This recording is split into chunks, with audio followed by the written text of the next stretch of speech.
In episode number 426 of the Reasons I'm Broke podcast, we covered the return of Beast Wars in the form of a comic book. We also have the Green Lantern series that is coming to the superior streaming service, HBO Max. We also have DC Future State and our thoughts on what this means for this 2-month event. All of this and so much more on today's show.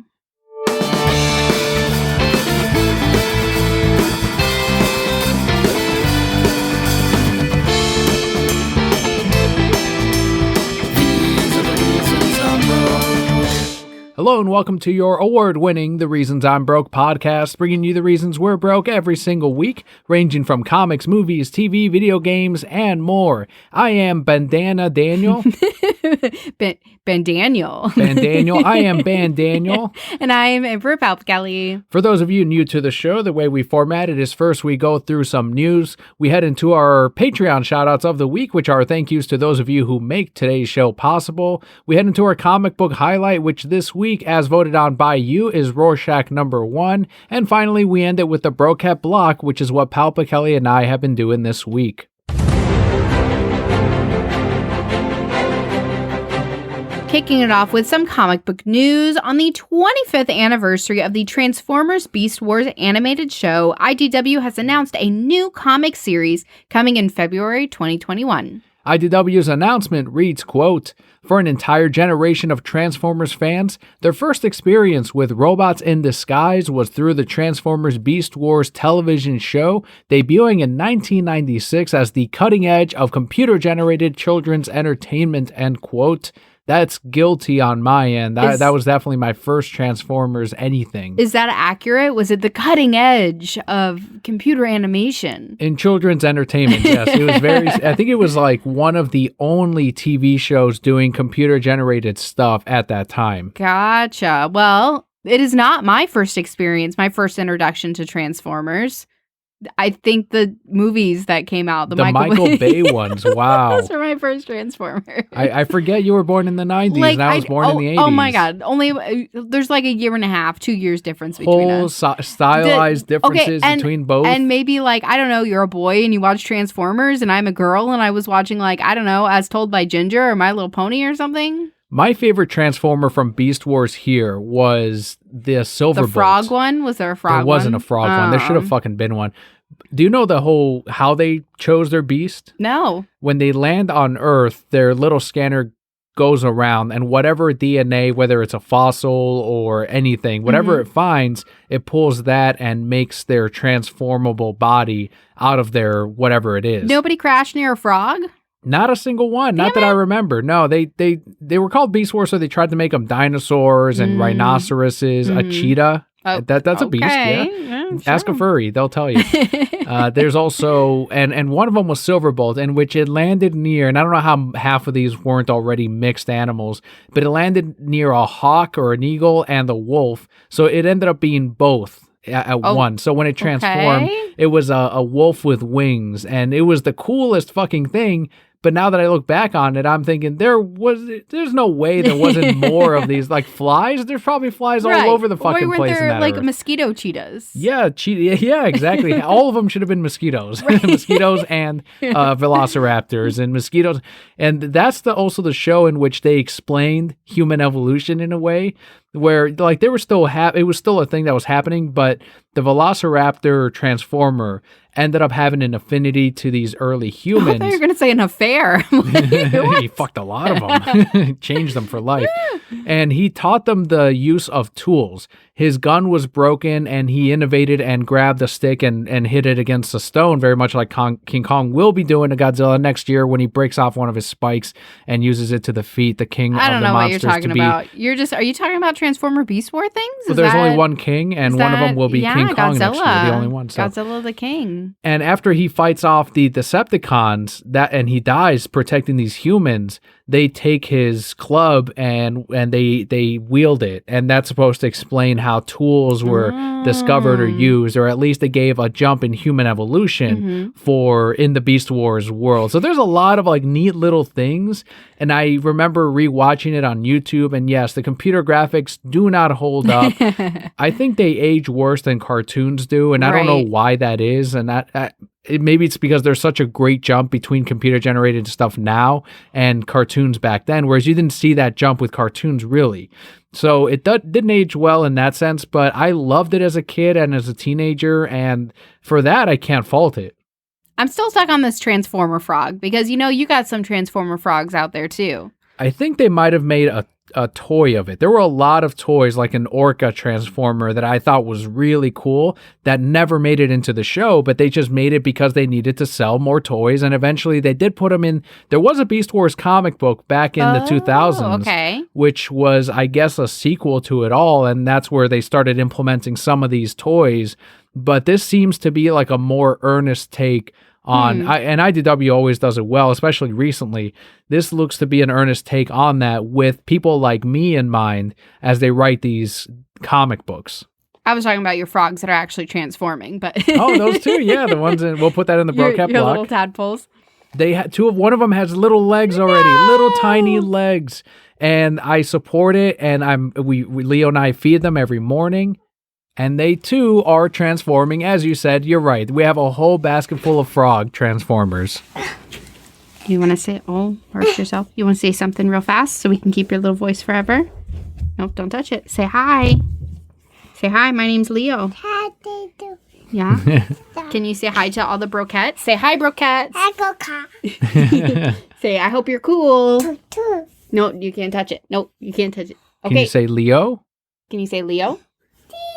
Are you a colorist on Sonic the Hedgehog, Leo? We were talking about that last week. Future you, Leonardo Ito. Okay, let's go watch some TV. Can you say goodbye to everybody? Daddy. Say bye. Say see you later. Daddy. Say thanks for listening. You want to watch Shaun the Sheep? Oh. Let's go watch Shaun the Sheep. Hurry, hurry, hurry. Well, I'm so glad that you and Leo are having such a wonderful time with your hundreds of outdoor children, as you call them. But someone else who is having a great time this week is Image Comics. By the way, that was the joys of editing. Just having you had gone out there, putting on his Paw Patrol so that we could record. We'll probably put it in the broadcast block, but we're not able to record like normal this week. So editing Daniel is not liking this episode at all. But at least you guys got to hear Leo, I think for the first time. I feel like he might have said something in the past. I mean, maybe when he was like a baby and we had to have him while we recorded. But yeah, it's been a while. Well, we are trudging on, and this week it comes from Image, as you had very well transitioned it was a into, great and transition. I ruined it. Destroyed. After the FOC from shops went through this week, Crossover became Image Comics' most ordered issue since Danger Girl #1 back in 1998. I think that was J. Scott Campbell. Okay. And anytime we get some back issues of that, it does all right. It's not a super highly priced book, but people like J. Scott, especially the early stuff, so it is still collectible. 2020 is also the best year for Image Comics since the 90s, with Crossover being their 5th title to hit over 100,000 copies this year. A lot of that, I think, is still people who thought that this was, as we've said before, the crossover between AT&T and Disney and Image Comics. No, it is. It is. Yeah, don't cancel your copies. Order some more. We ordered a lot. We really did order a lot. But it is returnable to comic shops, which is amazing. And that helps get these numbers, because if you tell me crossover #1, let's say I had 30 subscribers on it, and no returnability, maybe I'd order 50, 20 extra copies to hit the wall. I don't know, because some of that is going to be people maybe not subbing to the title after they find out that it's really, you're not going to see fucking Spider-Man and Batman here in this issue. It's all Image original characters. But you make it returnable, then I'm going to try to find my ceiling, order 100 copies, and whatever doesn't sell, great. And they win too, because instead of just selling the 50 copies, if I had ordered it initially, now they're selling 60, 70 copies, even with the returnability. Maybe 100 if it's huge. Maybe at the end they really will have Mickey Mouse shaking hands with Donald or Daffy Duck, and it'll be like Who Killed Roger Rabbit all over again. Yeah, everything crossover. We're gonna have Legolas and Snape hanging out. And Legos. I'm naming still Warner Brothers properties, perfect. though. What are your thoughts on this high mark on crossover with Donny Cates? I think it's pretty great. Good for them. We'll see how the book is, of course, when it comes out, but I'm happy that people are excited for it, even if they don't really know what it is. Like, shame on you. You didn't research it, but you pre-ordered, stuck with it now. The main reason we ordered so high on this book is because Donny Cates, yes, he has the collectors that buy up his stuff, but his readers are really rabid and supportive, and very much like we do with Paul Dini and our favorite writers, Peter J. Tomasi. There are people that really will back up Donny Cates. He's very active on social media, Instagram and Twitter, so he's engaged to his fan base, and I think that's why we as retailers trust this title, and the returnability only helps all of that. Well, I'm so glad they have so many readers interested in this series. Something else that I think readers are going to be pretty interested in comes from DC Comics, who has announced the details and teams for DC Future State. I had a couple of DMs and tweets sent over to us because we are so big on DC and plugged into the comic book market. And Future State, which was teased in, I think, last week's books, all it said was DC Future State, and we did not know what it was. There was Endless Winter as well, which is the next event after Dark Knight's Death Metal, but this looks to be next year's event, and not a relaunch, not a reboot. A lot of history, though, to DC Future State. 5G was originally an initiative led by the great Dan DiDio. I know I miss him. He was very retailer friendly, which was rumored to be an ongoing change, similar to DC Rebirth and the New 52. 5G would jump forward in time with newer heroes taking the mantle from classic DC titles, which we're seeing pretty much here in Future State. After DiDio was fired and the pandemic shutdowns happened, James Tynion IV's contract was extended past Batman number 100. The title was no longer set to relaunch, and 5G had been shrunk down to a 2-month Future State, which is in the present state now. Batman Group editor Ben Abernathy told Newsarama, quote, "Future State is a combination of two things. It's an opportunity to tell some really exciting stories in the imminent future of Gotham City, and it's an opportunity to work with a lot of really great diverse creators. It's a future look at things to come. For new readers, it's an exciting killer story, but it's also a possible outcome for the titles in the modern day line," end quote. I think this is kind of cool. I'm not going to lie, because you don't really have to commit to a full reboot, but you still get the opportunity to tell other stories. And some of my favorite stories come from like Batman annuals, where we do jump in the future and do get to see something different. And these writers aren't really going to be tied to, well, this is what's happening right now. What it sounds like, if Dan DiDio had still been on, is that this would have been the 5G initiative. These are the heroes, and you saw all the images and the covers and all of that. These would have been the heroes that would have been DC Comics for at least 6 months to a year, until they inevitably brought back some of these classic characters that you and I are more used to. And I think that this is a softer approach to it. I will tell you that I truly believe that sales are going to suffer in those 2 months, but I'm also grateful that it's only for 2 months, and that in this case, it's not the full initiative. You know, as much as I could be wrong though, because if they had done this, and it might have worked just like it did with DC Rebirth, just like it did with New 52. I know people don't have nice things to say about those lines, but they sold really well. All of these books are still selling, especially DC Rebirth. So Future's End, what are we calling this? Future State. The Future State. I want to call it Future Slate. That's what I want to call it every time. I think it could have worked just fine also, but there would have been a lot more rage than what we're seeing right now. I think as people see that it's only 2 months, they don't feel like it's a commitment, really. Right. Some of the titles they announced are Future State, the next Batman, number 1 through 4. Future State Dark Detective, number 1 through 4. Future State Batman Superman, Future State Catwoman, Future State Harley Quinn, Future State Nightwing, Future State Robin Eternal, and many more. The rest are non-Batman related. And the other ones. The rest. Sometimes Batman works with the Justice League, so we can say Future State Justice League. Okay. They're all his Robins. Yeah. all of these titles are, some of them are going to have premium format pricing, which I'm not a fan of, and some of them are going to come out every other week. It's going to be a pain in the ass to order for these because I'm going to have to treat Future State True Detective, Future Detective, whatever they're calling it. No, True Detective with Matthew McConaughey. Yes. Hell yeah. He should be in there. All right. Let's do this, Batman. They'd be perfect. And I'm going to have to order these as, all right, well, what are my Detective Comics numbers? Let's order those, cross-pull for those, and pray that most of them sell. But I know some of them are going to be, well, I will pick up Detective again in March when this all ends. But I do hope that whatever comes out of this, as you said, there's going to be inevitably heroes that are going to hit, that are going to do great. And there's going to be ones that are going to fade off into obscurity, very much like we saw with the Curse of Brimstone and all of those Sideways. And it was a kind of a weird launch of characters because when people ask for new characters, they don't buy them, and that's what happened with those. And then in this case, they're like, all right, well, we're going to have Brazilian Wonder Woman, and if she does well, then later on she can have her own miniseries or ongoing, which I know has had a lot of positivity online. That's awesome. It seems like, at least on Twitter.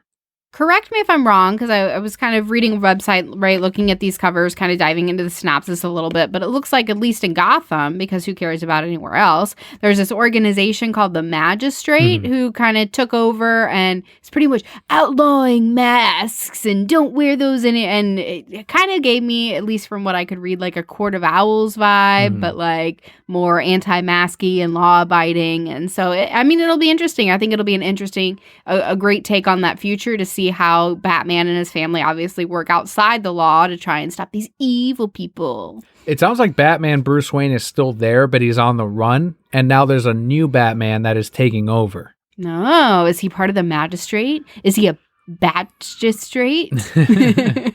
I don't know who it is. People are speculating that it's one of the characters that was introduced in Detective Comics 1027, one of the police officers. Okay. And others are still thinking that it might be one of the members of the Fox family. I think Luke Fox is who they were saying. Is it the police officer from Miss Congeniality and Catwoman? There you go. That's how they tie all that in, too. It's all the same.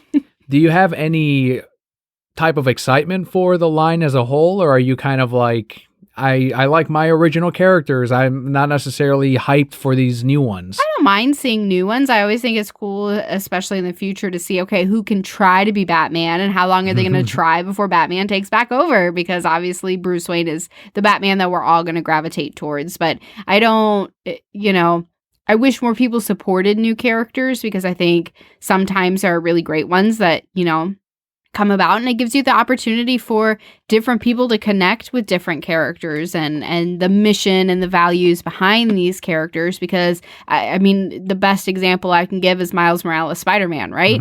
Like, how amazing was that so many more people, so many more young boys, our son, for example, can really connect with Miles because it's like, oh, okay, it's not just, another white guy, Peter Parker.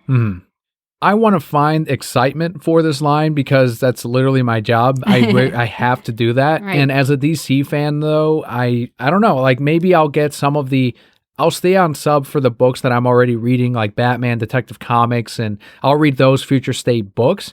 But I'm not seeing any of these characters and going, oh, that's really cool. The one that people about our age and younger are hyped about is they're going to make Red X a continuity character in the DC books. And if you look in the picture where they're all kind of going towards the camera, you see Red X in the background. And I don't know if that's going to be Dick Grayson or if that's going to be an all new character. Obviously, you're happy about that. I read a fan fiction about this one.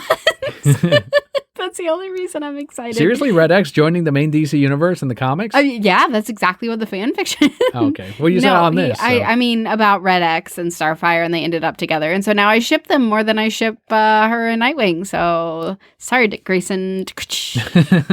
More of the cartoons joining the DC universe with Phantasm. I think that's a really smart move. And now Red X, do you think that one is going to have the most chance of having his own ongoing series? Oh, yeah, for sure. You just make him like super badass like they did in that fan fiction? Fuck yeah. Let us know, Brokettes. I want to know if you are excited at all for any of these characters, or if you're more on the line of, I'll be reading these again when we come back to March 2021. I wish them a lot of luck, and some of these teams are all right as far as the writing teams. It seems like some of them are a little bit less experienced. I don't know what the ongoing writers and artists are going to do instead. I hope this doesn't mean, and I didn't look close enough, maybe Peter J. Tomasi was doing one of these, but a lot of these creatives I didn't really recognize as much. Like, yes, you have Mark Russell, who always seems to be on DC, but I really hope that these aren't contract non-renewals as they get new teams on there, because those are definitely Marvel Comics moves where they get the cheap talent. And that's why when you look at a Marvel book and a DC book, unless it's a prime character on the Marvel side like Spider-Man, those books, the interior arts never look as nice as the presentation that you get from even the indie books, indie and DC books. Yeah, Marvel, fuck you.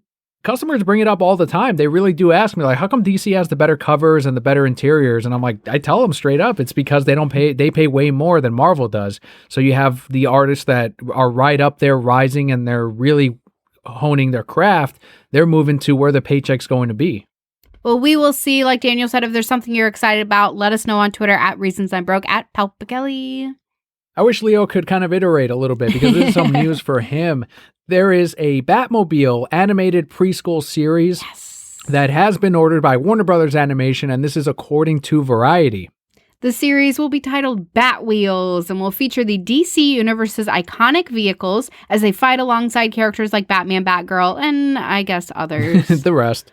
The show's main crime-fighting crew is led by Bam, who is the Batmobile, and also includes Bibi, which is the Batgirl Cycle, Red, the Redbird, Jet, which is the Batwing, and Buff, the Bat Truck.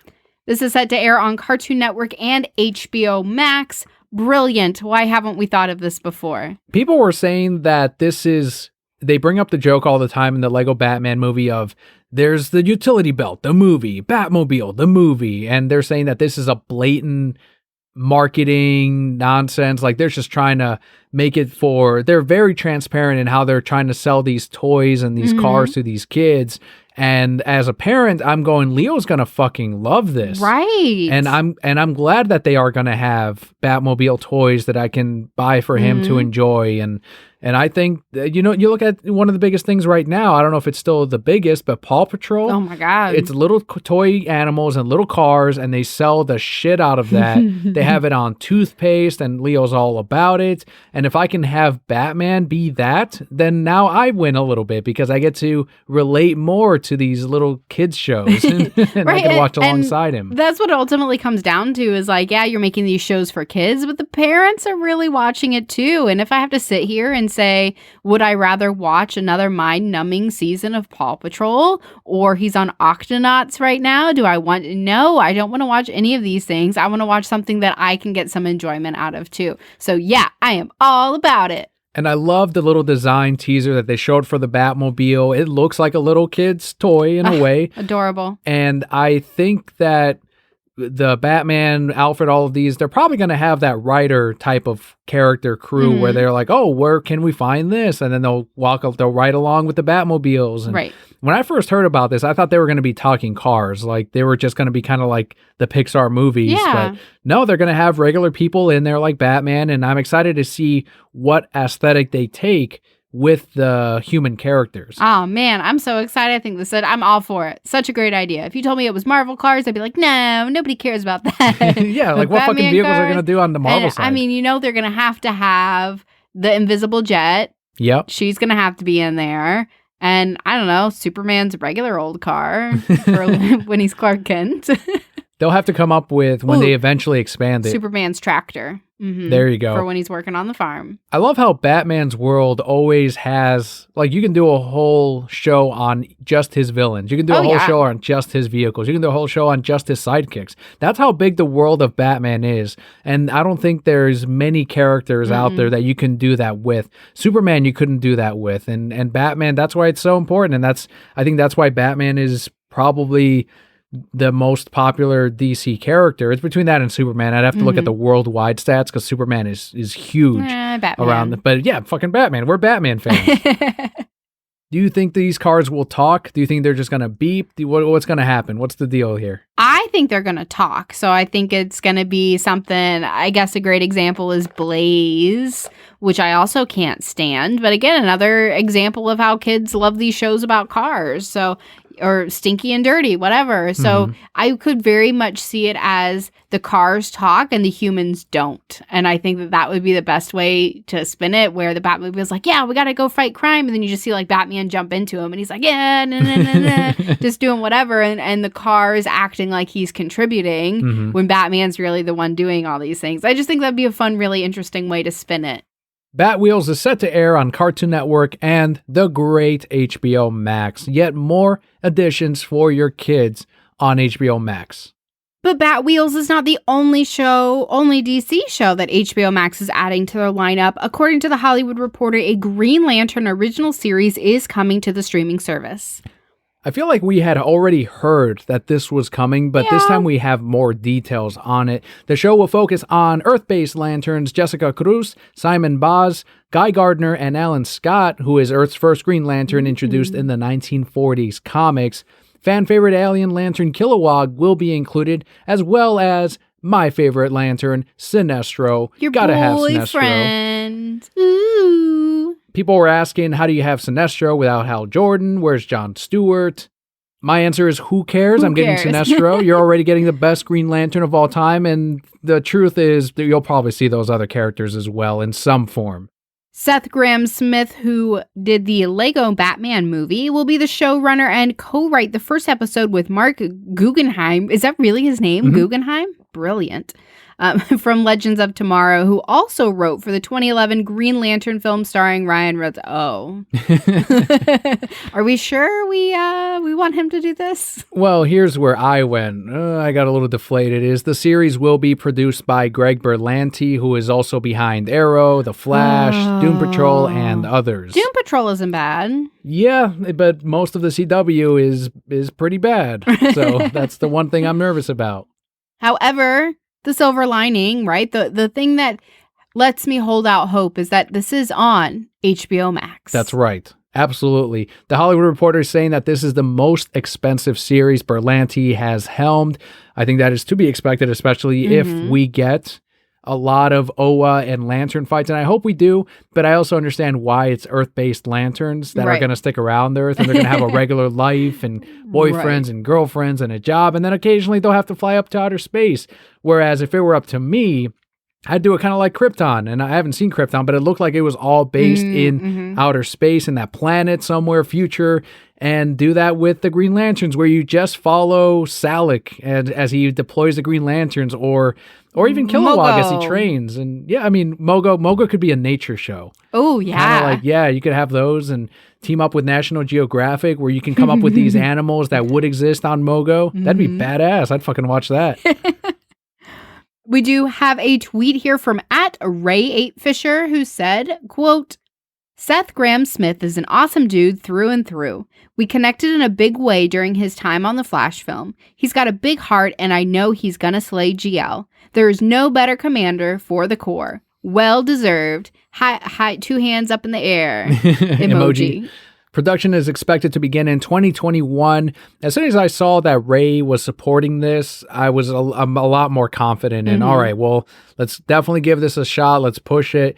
I didn't see that Jeff Johns was heavily involved in this. And if he were, I'm sure Ray Fisher would be saying something about it. And so far, he hasn't. Even if Jeff Johns is a producer, I think if he had a large role in this, that's when you would see Ray maybe say something about it. And with the way things are going, and Ray has said that it's taken a little bit longer to untie this knot of people that allowed the abuse to happen on Justice League and even before then that's when you're going to get eventually, I think, the pushing out of people like Jeff Johns and John Berg. So the future should be good for this Green Lantern show, and I'm glad that it's coming on HBO Max. I'm glad it's getting the budget that I think it should have for characters like these. Definitely agree. I hope that this does extremely well. You know, you think about other shows that could maybe be similar, and you got something like Power Rangers, right? But make it like the adult Green Lantern Power Rangers. I don't know. I'm all for it. I'm excited. We'll definitely give this a shot when it comes out. And that does wrap up our news for this week. We did get a tweet in just a few minutes ago that I wanted to feature on today's episode, and I got permission from the Twitter user who is at CDN Caped Crusader, who said about Future State, quote, and this is in response to me saying that a 2-month version, thankfully, that sales would have been killed if they did this long term. And he said, quote, agreed. The tight, closed 2-month event is infinitely smarter than going with an unruly line-wide pseudo reboot at this juncture. Lots of stuff to explore. Keep what works, but if you're not tethered to anything long term. So that's exactly, I think, similar to what you were saying of, you can try out a bunch of things and whatever ends up doing well and whatever ends up selling, then you can do the miniseries and the ongoings. And I think that summed it up really nicely. So wanted to feature that tweet and thank at CDN Cape Crusader, whose handle is also Carlos DM. That will wrap up our news for the week. Now we can move into our Patreon shoutouts, our thank yous to everyone who helps make the show possible.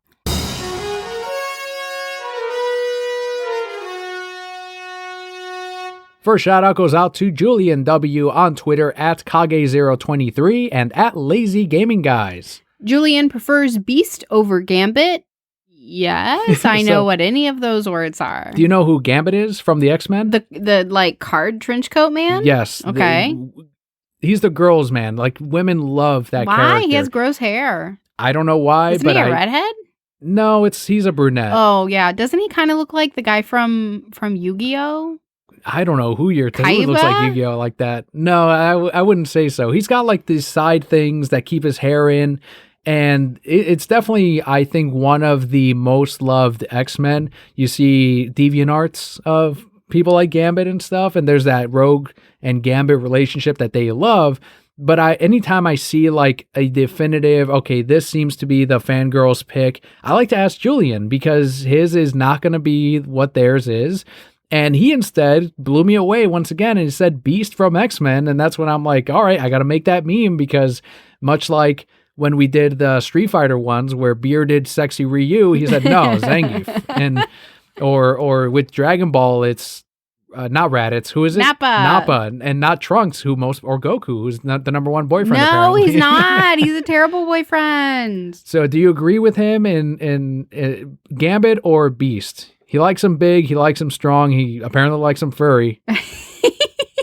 I mean, whatever his preferences, right? I think Gambit is really weird. I think he's hiding in the closet. He's going to come out sometime soon. Well, between Gambit and Beast, who would you go for? Neither. All right. Anyone in the X-Men? The Wolverine? Hugh Jackman Wolverine, maybe? Is that an option?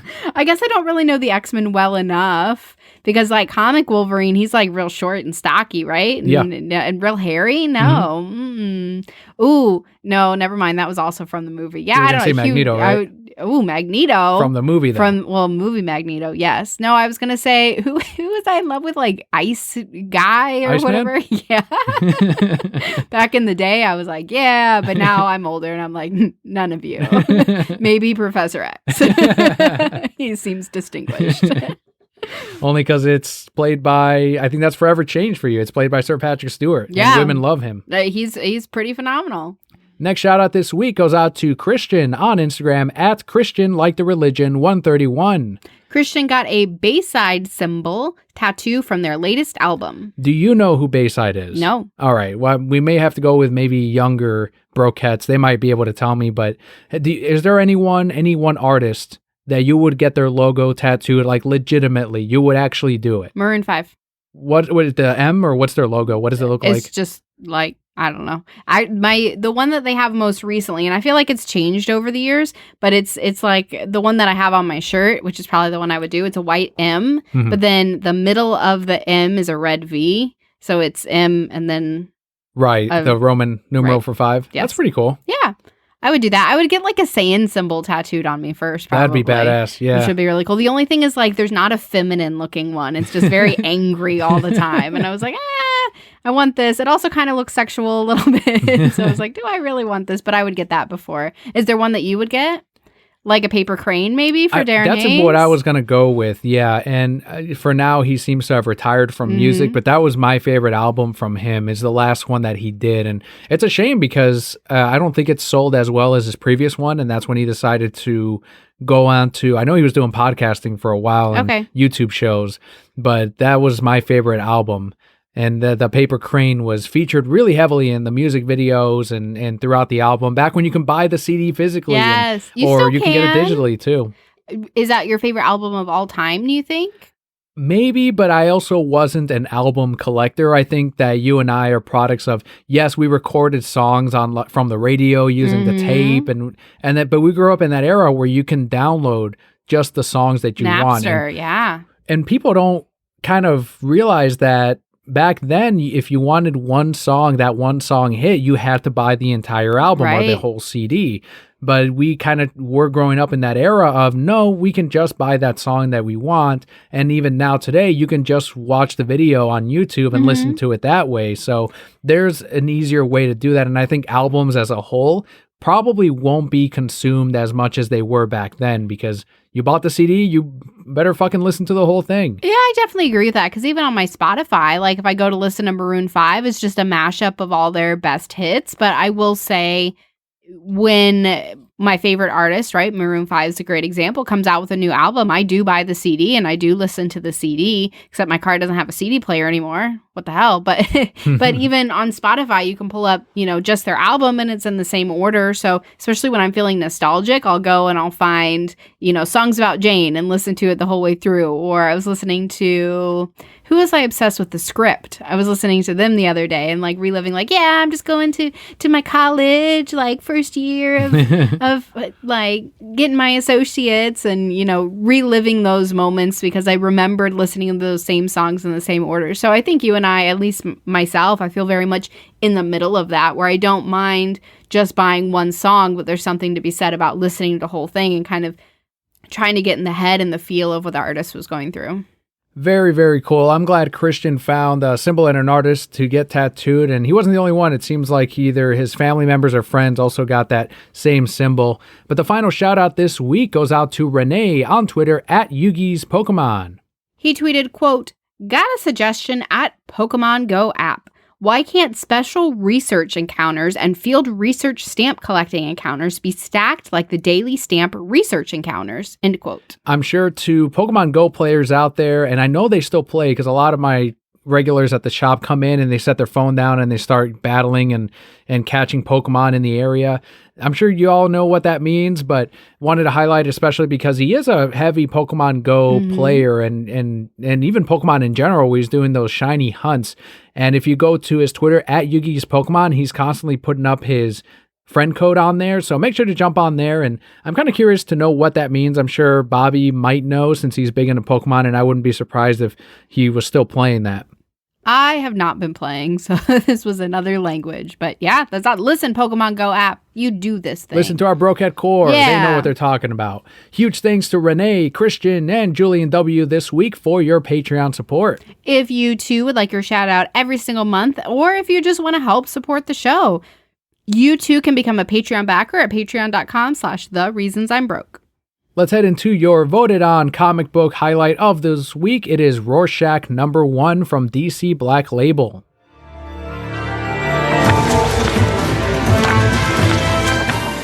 This one's long awaited. I think we were very excited for it. Definitely won out by a large percentage over Sonic the Hedgehog, which who keeps voting?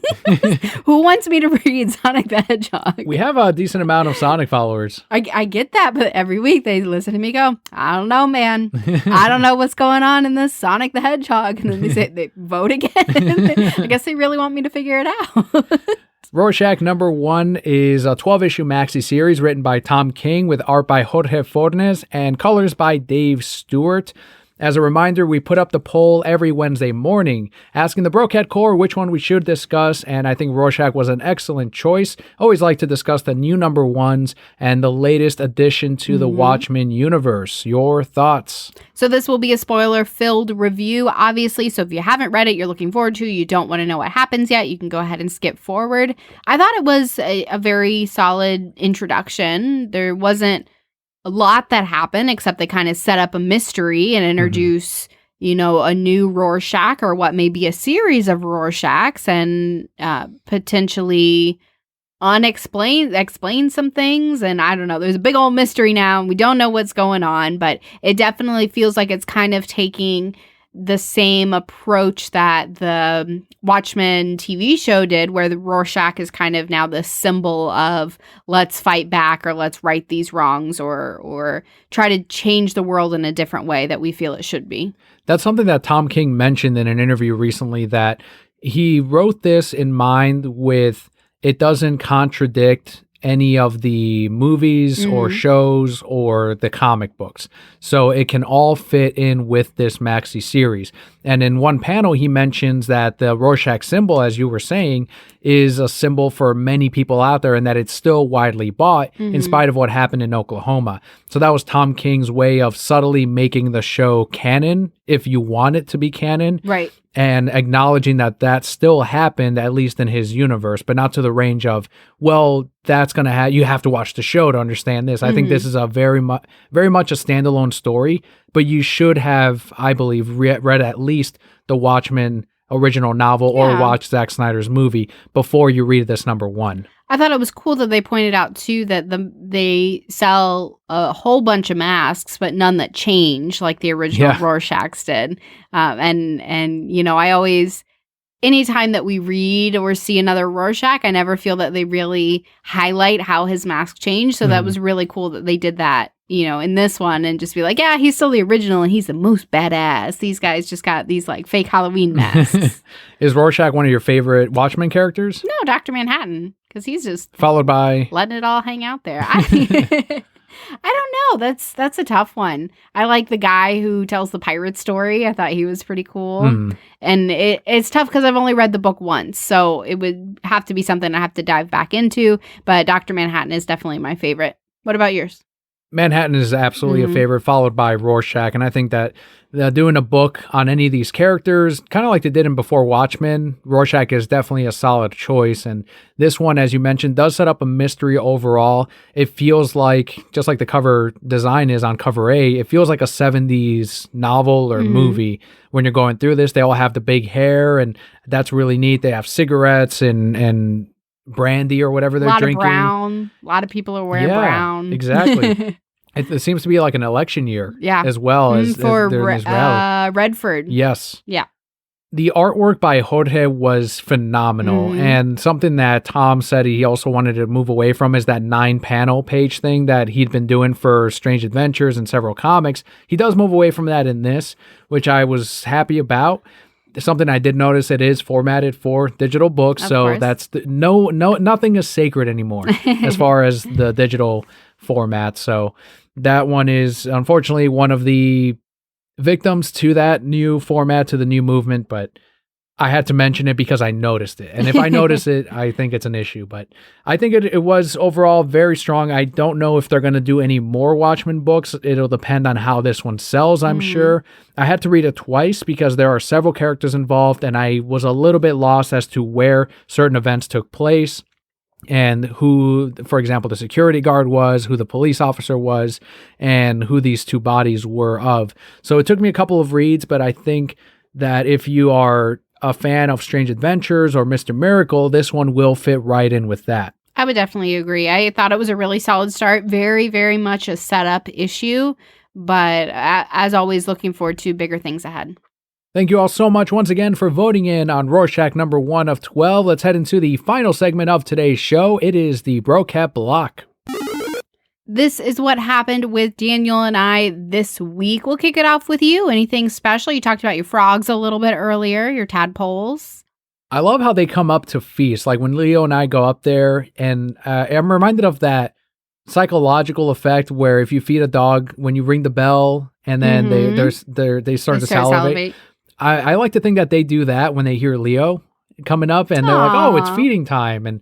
And I saw the other parent frogs that hide up in the lamp, and they were kind of looking down, and I'm wondering if they at all care to that degree of, the spawn is in danger, or if they're just like, no, they're very simple minds of eat, reproduce, and hide, and that could be it. But Yeah, it's just really cool that as soon as we drop all of that, and they kind of hide for a little bit, but they come out as soon as we're out, and they hear Leo, and then this massacre of spinach happens. They love that shit. And I'm glad we still have food that they can enjoy. And I know if we didn't feed them and ignored it, they probably would have continued to eat one another. And I don't know, we probably would have only gotten a couple of frogs out of them. But they're all sacred. They're all safe. Each one of those are little miracles. And Leo and I are making sure that they make it to adulthood. I saw the male version of this species, and very much like the other animals, it's about half the size of the female. Bright green, beautiful. And the female is big and kind of brownish yellow and ready to lay it down more eggs because there's other little tinier tadpoles in there, and that might just be her spot of, I'm just going to keep putting my babies in here. They seem to be doing all right. I don't know why. This weirdo's feeding them, so whatever. My most successful batch yet. And the dads will eventually be like, I'm out of here. I'm not going to watch these things. What do you think? I want to take care of these 1,000 babies? You think I want to contribute? No, I did my job. Well, it's wonderful. I love watching you two go out. And I know it's great for Leo, too, in his developing mind to just be like, oh, these are like animals and this is life and this is how they grow. And, him getting to play a part in that. So I love it. I also enjoyed when we started playing the Netflix Pokemon show. I guess it's a reboot of the anime because it went back to the beginning. Ash is in Palatown. He's going off on a Pokemon journey. And this is the current one that's, I don't know what it's called. What's the latest game? Sword and Shield? Yeah. And that might be the name of this one, but they call it a Netflix original. And they retold the story of Pikachu, same voice actor still. And they showed you how it used to be a Pichu and it eventually evolved into Pikachu. So you did not like that. You reject this idea. It's, totally. It's palpajected, like totally rejecting it because Pikachu was never a Pichu. Pikachu's just always been a Pikachu. You're saying that he was born a Pikachu. Yes, he was born a Pikachu because when they developed Pikachu, there was no Pichu. That's not true. Those baby Pokemon were in the original game, but they had to cut them out. Do you like sleeping in this house? I'm going to be honest with you. I would welcome a baby form of Bulbasaur just the same. Well, then you're just weird. But here's how I discredit the whole thing. Are you ready? Yeah. So when Ash went on his Pokemon journey, what did Professor Oak do? Bang the shit out of his mom? Bang the shit out of his mom. But what does this series say he does? Oak goes with them to a training camp. Thank you. Did that happen? No. So that just right there discredits the entire thing. It's wrong. It's wrong. Fan fiction? It's fan fiction that somebody animated in their free time because whatever. And it just happens to be good enough to be on Netflix. Okay, fine. But it's not true. See, and that's where I'm like, all right, I will let it all go because it is really an alternate universe Pokemon from what I'm seeing. All right, fine. It can be an alternate universe, but it's not my Pikachu. However, if they had gone back to the main canon and retroactively showed Pikachu's... Did they ever tell his story before he ended up in Oak's lab? No. If they told that story and it was a Pichu, you would have to say that your favorite Pokemon is an evolved Pichu. No, I wouldn't. It's Pikachu. And if they ever did that, I would say, oh, her favorite Pokemon's an evolved Pichu. And they're like, you mean a Pikachu? Right. No, it's not. It's a Pikachu. Is your favorite Pokemon a devolved Ivysaur? Yeah, I mean... no, it's not. Devolve? It's a Bulbasaur. They don't evolve, though. It's a Pikachu. My favorite Pokemon is Pikachu. Don't be trying to twist my words and make me into something I'm not. This is who I am, Dan. The other bit of rage that you went through, and I don't think we covered this last week, was Japan's voting. That this just shows the change in cultures. Oh my God, I'm so angry. Why would you do this to me? Why'd you bring it up? I just got over it. They did a poll over who is the best boyfriend material when it comes to the Dragon Ball universe. No. And it went... Vegeta was number 5. Let's start that off. But too far down the Krillin list. Was higher than him. Gohan was higher. Trunks was higher. Future Trunks specifically was higher. And... that's it. And then number Goku. 1. Goku was the last. Goku was number 1 yes. According to the Japanese population as best boyfriend material. No. I thought it'd be Trunks, to be honest with you. Now listen, Krillin makes a lot of sense. I will say, if I had to like really sit down and say, now Kelli, Kelli, who's number one? I probably would have to say Krillin, because I do feel like he's a really good guy and he cares about his family, and he's just like chill, right? He probably goes home and cooks and does like other things, right? I would say he's not the most handsome. Nope. by any means, but he probably is the best boyfriend. I would say Gohan is probably a close second. He is a really good dad, right? Takes care of Vidal, yeah, whatever. And it seems like he has a very good partnership with his wife. People were saying that, well, yeah, although people say that Gohan to them isn't a great dad because he never trained to physically protect his family from these villains that come down after all these years. Like, if you really want to protect your family and your world, you would also make sure that you're the strongest that you can be. Yes, however, he grew up with a father who was constantly leaving to go train to protect them. And so he was probably swinging, pendulum always swings the opposite way, right? He's probably going exact opposite and say, my dad did all these things and I just continually lost him. So why am I going to do that? I would rather take this time with my family, right? So that's my pushback about Gohan. Let him do what he's going to do. But who else do we have? Future Trunks? Yeah. I mean, he's okay. He's not as jaded as he should be. If he was more of a bad boy, then probably. But then we get to Goku? Hell no. Boyfriend material Goku. No, I mean, maybe like the boyfriend who ghosts you for 3 years and then calls you and is like, hey, baby, we still together? I'm coming over for dinner. Like, that's the boyfriend is that what the Japanese want? Is that kind of boyfriend who's just going to like up and leave you and just be like, see you when I come back. I know you're not going anywhere. Like, no. I would even put like Piccolo before him.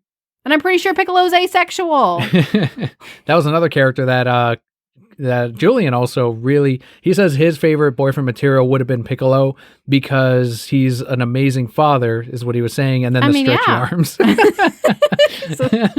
I don't even want to know.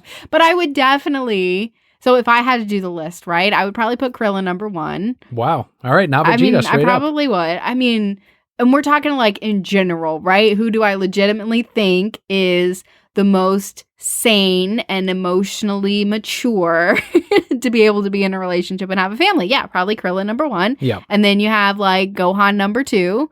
And then probably Future Trunks, but Dragon Ball Super Future Trunks. Where he's not quite as jaded, because I feel like Dragon Ball Z Future Trunks was still real fucked up in the head, right? That's the one that Gohan died and everyone pretty much died. And I mean, he did in Dragon Ball Super too, but he was still, I don't know, still better. And then like there's really nobody else who is sane and emotionally developed enough. But I would still put Vegeta before Goku. What about Hercule? He's a grandfather, so he obviously had kids at some point. Yeah, you see a wife anywhere? No. Okay, what about Mr. Briefs? I would probably put Mr. Briefs there. Is that Chi-Chi's dad? It's Bulma's dad. Oh, okay. All right. He's still got his smoking hot wife running around. But listen, Vegeta's still my favorite character. I think Vegeta's one of the best dads in the series. And I will say that because even though he may not be a perfect dad, compare him to his father and understand that he had absolutely no influence in his life to be a good person, and he's still trying to be the best dad that he can be. And yeah, maybe he's like cold and standoffish, but you can tell he genuinely cares about his family and wants to do what's best for them. So if we didn't count Dragon Ball Super, would you say Vegeta was a good father? Yes. That blows my mind a little bit, because the last time he lived, yeah, they brought him back, but he hugged Trunks for the first time in his life, and then he sacrificed himself for the world and his family. But that before that, though, he did not care about his family, wouldn't hug his son. He was just, okay. Didn't care if Trunks died until he died. But would you say that he's still a better father than Goku, even with all that? Oh, yeah, 100%. Hell 100%. Yeah. Therefore, Vegeta's a good dad. I wanted to get all of that on the podcast because Twitter's not enough. Listen, I don't know why you wanted to trigger me like that. That was a lot. Oof. Yamcha is still nowhere on the boyfriend list. Nowhere. People were saying that Yamcha would have been a better man for Bulma than Vegeta. No. That's what they were saying. Why? Because of Vegeta's behavior in Dragon Ball Z. Baby Trunks almost died along with Bulma, and Future Trunks had to save them. I don't know how many more times I can dissect this for people. Okay. 1, Bulma wanted the Dragon Balls to wish for a prince. That's right there enough because he's a prince.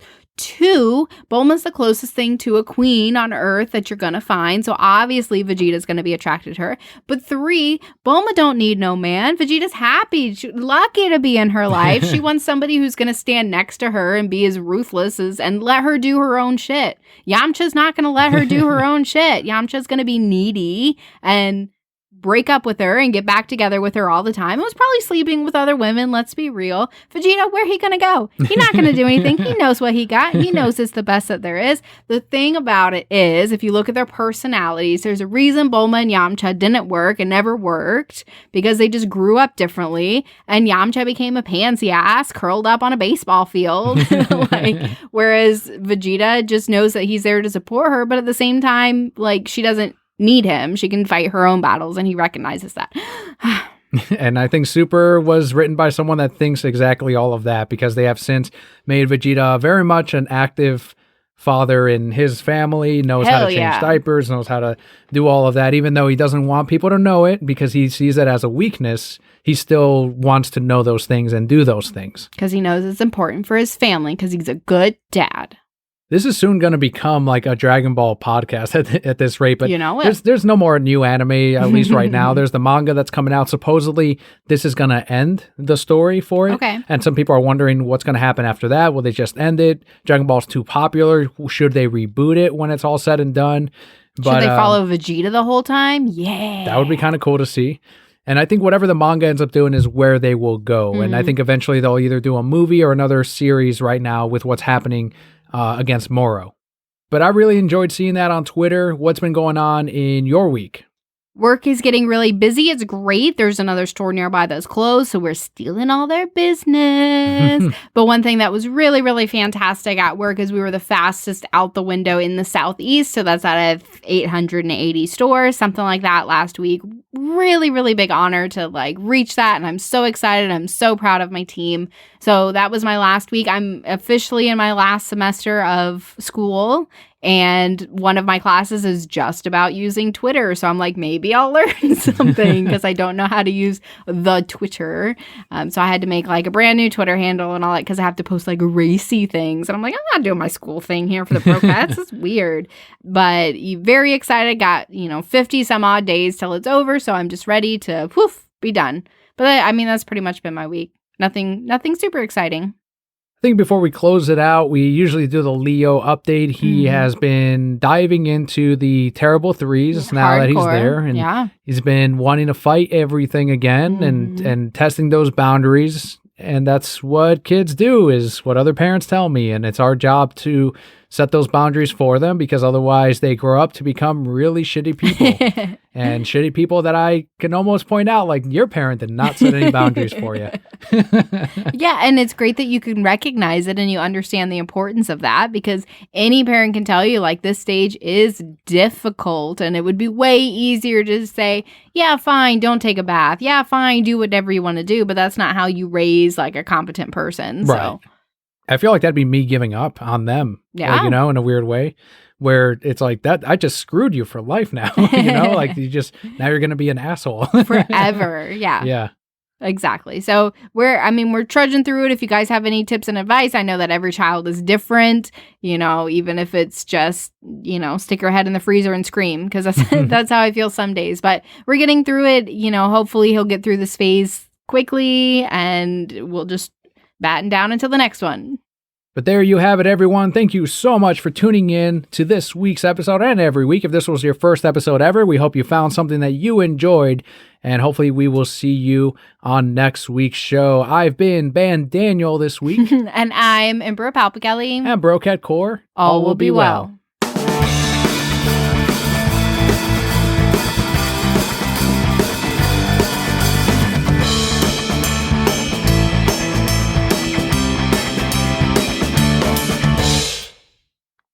You had mentioned fan fiction earlier in the episode, and one of my favorite accounts on Twitter is @fanfiction_text, and they happen to have a Green Lantern one that I'm going to read, and maybe this will happen in the HBO Max show. We know it's rated R. Yeah. They have no boundaries there.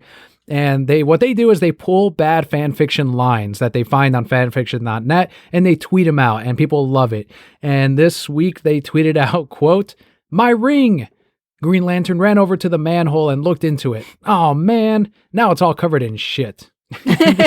I'm sure that is exactly what will happen. He'll just throw off his ring and it will land in a manhole. An uncovered manhole in the city. And someone replied with, "This guy's responsible for the universe." Now, if they purposefully made a Green Lantern that was just always fucking up, then I would watch it and laugh because now it's supposed to be humorous. You've read bad fan fiction like that. Is that all? Does that just sound familiar? Constant cussing? I mean, yeah, I didn't read a lot of it. The worst of the worst fan fiction is there used to be a website called Quizilla where you were just supposed to like make up quizzes that people could take, like, what sunflower are you or something like that. But people would write fan fiction on there. I don't even know. And it used to be like they'd write out a paragraph and then like you could respond to it, but it never actually changed anything. So like you would respond to it and then you just keep on going. And that was the worst of the worst. That was the manhole shit of fan fiction.